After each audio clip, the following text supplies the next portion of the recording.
Hi అండి, అందరు ఎలా ఉన్నారు? నేను మీ కిరణ్ చంద్ర, న్యూమరాలజిస్ట్. తులారాశి వారికి కొన్నిసార్లు అనుకోకుండా అప్పులు పెరిగిపోతాయి.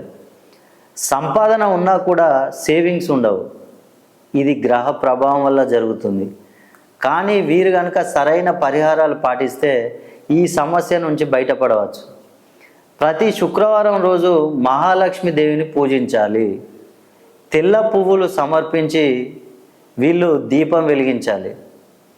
ఓం శ్రీం మహాలక్ష్మయ నమః అనే మంత్రాన్ని 11 లేదా 21 సార్లు జపించండి. ఇది ధన సమస్యలను తగ్గిస్తుంది.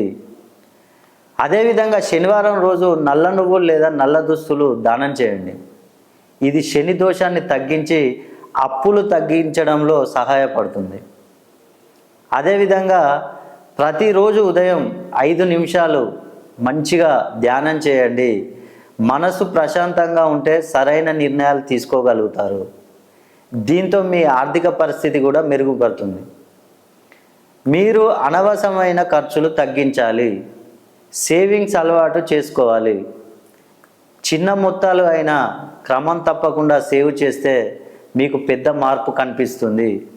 ఈ పరిహారాలను నమ్మకంతో పాటిస్తే తులారాశి వారు రుణ బాధల నుంచి క్రమంగా బయటపడతారు.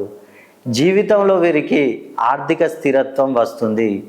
మీరు కనుక తులారాశిలో పుట్టి మీకు కనుక అనేక సమస్యలు ఉన్నట్టయితే మీ జాతకాన్ని నాకు పంపించండి. మీ జాతకంలో పరిశీలన చేసి జాతక కుండల్ని పరిశీలన చేసి మీకు నేను ఉచితంగా ఒక రత్నాన్ని అందజేస్తాను. ఆ రత్నాన్ని కనుక మీరు ధరించినట్టయితే మీకున్న సమస్యలు మొత్తం తొలగిపోతాయి.